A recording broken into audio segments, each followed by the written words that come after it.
Di sini Al-Imam Abdullah bin Abdul Haddad, beliau bilang bahwasanya ente salat kan? Salat. Salat ada fisik, ada batin, ada zahir, ada batin. Kita salat semuanya. Mana itu? Itu ada air mineral. Ada air mineral. Begitu, tutupin. Begitu. Nggak ada iklan. Udah gratis mau iklan lagi. Ada air mineral. Begitu, tebak aja mereknya apa nih. Ada air mineral. Labas. Ada isinya, ada kemasannya. Begitu. Yang ente minum, yang ente nikmatin isinya atau kemasannya? Isinya. Kalau misalkan tahu-tahu diputerin begitu, isinya udah habis. Begitu. Bisa ente nikmatin?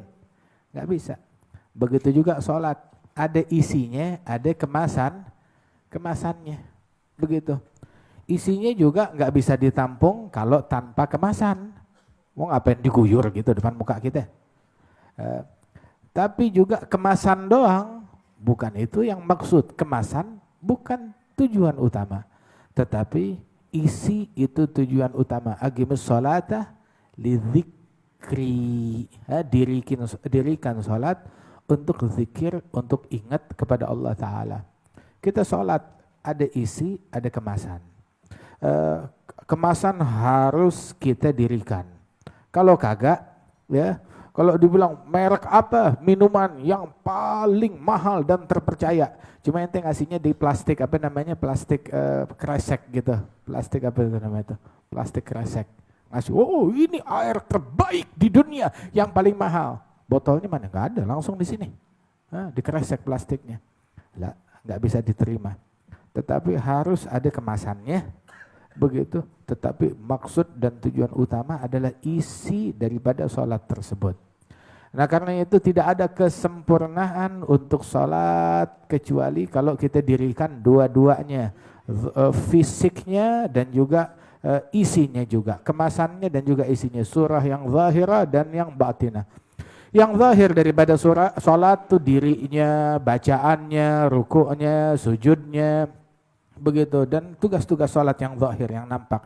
Adapun hakikatnya yang batin, khusyuk, kehadiran hati, kesempurnaan ikhlas, baca ayat-ayatnya dengan tadabbur, dengan pemahaman makna qiraah, pemahaman makna tasbih dan semacamnya. Itu udah berapa lama masuk Islam? Udah berapa lama dalam agama Islam? Alhamdulillah dari lahir. Berapa lama? Ada yang 5 tahun, 10 tahun, 15 tahun, 20 tahun, 30, 40, 50, 60 tahun. Udah faham artinya surat Fatihah? Faham. Udah faham artinya tasyahud? Udah faham arti daripada surat-surat pendek? Itu yang ente baca tiap hari. Tiap hari kita baca, masa nggak faham artinya tasyahud? Apa artinya tasyahud? Apa makna, maksud dan yang tercantum di dalam surat Al-Fatihah dan di dalam surat-surat yang pendek tersebut? Ente sekarang dapat surat dari presiden, begitu, dalam bahasa sang sekerta. Apa yang ente lakukan? Cari, jangan-jangan presiden minta saya jadi apa namanya, penggantinya dia setelah mangkat nanti. Jangan-jangan presiden mau ngasih ane duit, jangan-jangan presiden mau ngasih ane warisan, jangan-jangan presiden mau ngawinin ane sama anaknya, begitu. Ya kan, ente bakalan cari tahu. Wah, tulisan langsung resmi presiden. Kenapa nih? Pasti ente bakalan cari tahu. Allah Ta'ala ngirim surat buat ente. Ente nggak mau cari tahu? Ada berita penting di situ.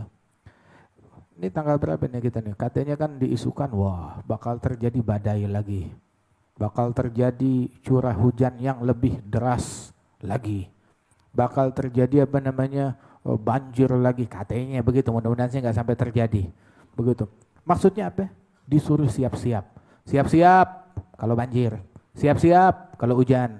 Siap-siap kalau mati lampu. Siap-siap kalau ada macam-macam. Khalas. Begitu sampai diatur BMG. Diatur sama badan ini, badan itu. Ya khair. Begitu siap-siap. Disuruh siap-siap. Orang pada panik.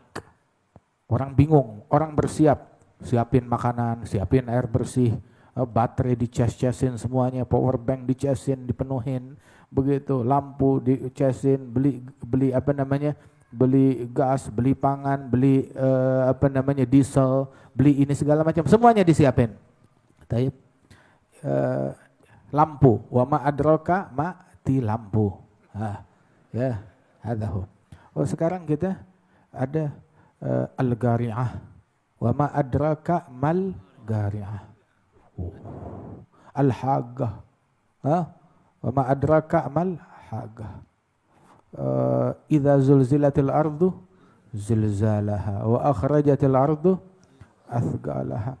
Idza syamsu kuwirat wa idza nujumu kadarat wa idza jibalu suyirat wa idza isharu uttilat wa idza wuhushu husyirat wa idza biharu sujirat wa idza nufusu zuwijat wa idza maw'udatu su'ilat bi ayyi dhanbin qutilat wa idza suhufu nushirat wa idza sama'u kushitat wa idza jahimu su'irat wa idza jannatu uzlifat alimat nafsum ma ahdarat. Lu tahu deh apa yang datang. Apa yang datang.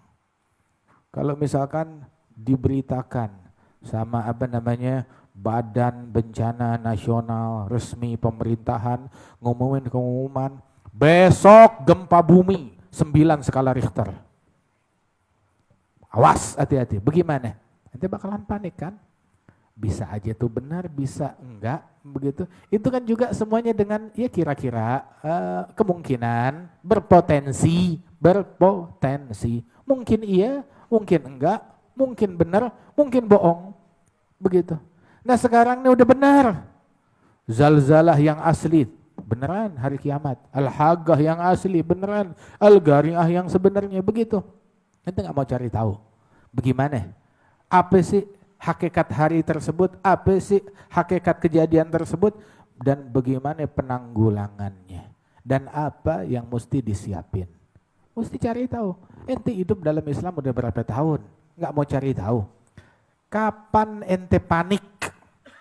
Kapan terakhir panik ketika baca surat Zalzalah?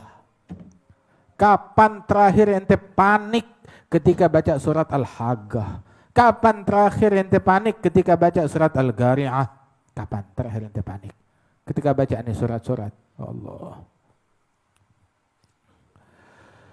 Nah karenanya itu cari tahu dan renungin dan pahamin makna yang terkandung di dalamnya. Sebab sholat ada zahir, ada batin. Zahir itu jatahnya badan. Batin itu adalah jatahnya hati. Zahir jatahnya badan. Dan batinnya sholat itu adalah jatahnya hati, jatahnya sir, jatahnya ruh tersebut. Dan itu tempat yang dilirik, yang dilihat oleh Allah Subhanahu wa ta'ala dari suatu hamba. Tempat yang dilihat oleh Allah ta'ala adalah hatinya dan sirnya. Sayyidina Imam Al-Ghazali beliau bilang, orang yang mendirikan sholat, zahirnya doang, fisiknya doang, kemasannya doang, ibaratnya memberikan hadiah kepada raja kotak. Ada ulang tahun enggak? Ada orang ulang tahun, Masya Allah, ntar lagi ada yang mau ulang tahun nih. Hadiah, kado, traktir dulu baru minta hadiah. Begitu. Ada ngasih kado. Itu dia bungkusan kado, dalamnya, luarnya tuh diisi dengan luarnya dibungkus dengan kemasan yang indah-indah, dengan pitanya, dengan ronceknya, dengan segala macam. Tapi begitu lihat di dalamnya kosong, melompong, ngasih hadiah. Begitu. Habib Ahmad kalau terima hadiah itu bagaimana? Bilang kurang ajar. Gue ditipu, dibohongin sama dia. Nah begitu juga ibaratnya orang sholat, tapi dalamnya kosong, melompong. Begitu. Cuma kemasannya luarnya doang, ngasih hadiah ke raja. Raja udah buka, nggak tanya dalamnya kosong. Lah, mana katanya ini hadiah besar, dalamnya kosong. Ini orang dari raja mau pahala, mau ganjaran, mau imbalan, atau mau mau pentungan. Ini meledek, menghina namanya. Nah berapa banyak sholat kita yang kesannya menghina kepada Allah Subhanahu wa ta'ala. Walidzalika Al-Hasan Al-Basri beliau bilang kullu salatin la yahduru fiha al-qalb la yahdur fiha al-qalb fahiya ila al-'ugubati asra'. Setiap salat di dalamnya kalau hati enggak hadir lebih cepat kepada hukuman daripada kepada imbalan dan pahala dari Allah Subhanahu wa taala. Salat yang benar, salat yang benar. Salat tuh jaga bersuci dengan betul, bersuci badan, bersuci baju, bersuci tempatnya suci. Kan ba'du salaf yataghassal li kulli fardhah. Untuk setiap salat fardu dia mandi untuk setiap salat fardu. Itu sebagian salaf begitu, ta'ziman li shalah. Di antara mereka itu yang mana setiap salat dia memperbaharui wudu. Kadzaka tajdidul wudu in shalla fardhatan aw sunnatan aw nafla. Tajdidul wudu tiap salat begitu. Atau hatta sebagian mereka mandi setiap fardhah, likulli fardhah. Rasulullah bilang di dalam hadis at-tuhur miftahus shalah. Tuhur itu tahara, kesucian adalah kunci daripada salat.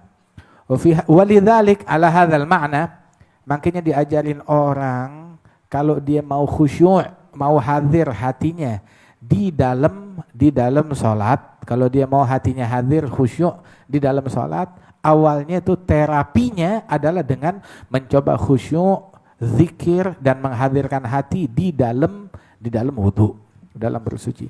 Kalau wudunya dia ingat kepada Allah, dia zikir, hatinya khusyuk di dalam wudu yang singkat itu insya Allah kunci untuk kehadiran hati di dalam salat.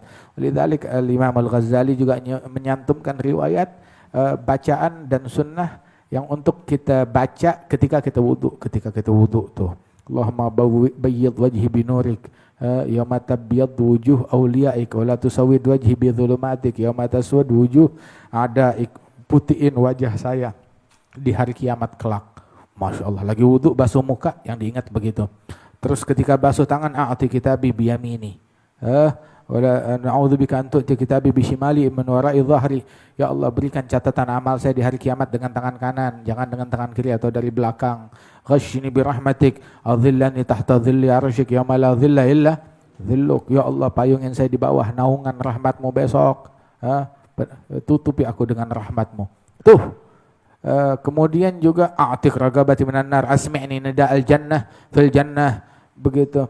Tsabbitni 'ala sirat, a'udzubika an tazilla qadami 'ani sirat finnar. Tetapkan kaki saya di atas sirat. Itu doa yang demikian istimewa tersebut, orang masih wudu aja tuh udah kebayang depan matanya kiamat. Belum sholat, apalagi kalau dia udah sholat. Walidzalik kana Sayyidina Ali Zainal Abidin itu kalau dia wudu baru mau sholat tuh, dia wudu pucat, gemeteran. Dia bilang, kenapa? Sakit. Bilang, atadrun baina yaday man sa'agum. Lu enggak tahu sebentar lagi saya bakal menghadap kepada siapa? Siapa yang enggak grogi? Ente sekarang kalau dipanggil menghadap sidang. Ada sidang skripsi aja deg-degan. Begitu, apalagi sidang hakim. Begitu. Apalagi ente di sidang, ente akan diadili akan sesuatu hal. Nah ini ente tahu gak sebentar lagi akan berdiri di hadapan Allah Subhanahu wa taala. Wa kadzalika Sayyidina Ali bin Abi Thalib radhiyallahu anhu wa ardhah. Itu sampai dibilang oleh Sayyidina Abi Bakar As-Siddiq, kalau dikumandangkan salat, gumu ila narikum allati awgadtumuha fa'atfihuha, yani bisalah. Berdirilah, hampiri apinya kalian yang udah kalian nyalain dengan kemaksiatan, padamkan dengan sholat. Tuh. Katanya Sayyidina Abi Bakar As-Siddiq dan para salaf demikian. Mereka mengingatkan kita.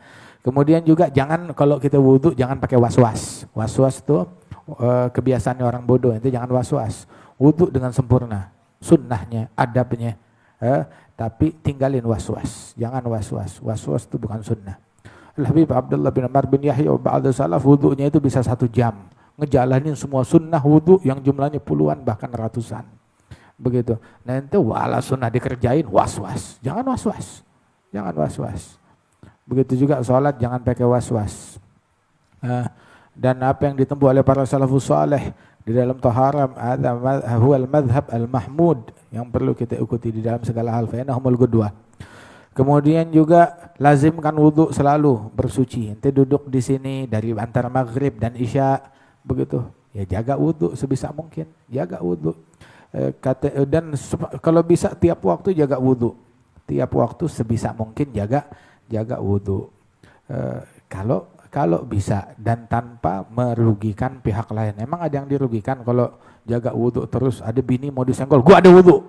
Nah, begitu. Demi yang sunnah ngerjain yang haram, ninggalin kewajiban yang Allah Ta'ala wajibkan untuk taat kepada suaminya. Tetapi kalau kalau dia bisa jaga wudhu tanpa merugikan orang lain, maka jaga wudhu. Allah Ta'ala mewahyukan kepada Nabi Musa, ya Musa, idza asabatka musibah wa anta ala ghairi tahara fala talumanna illa nafsak.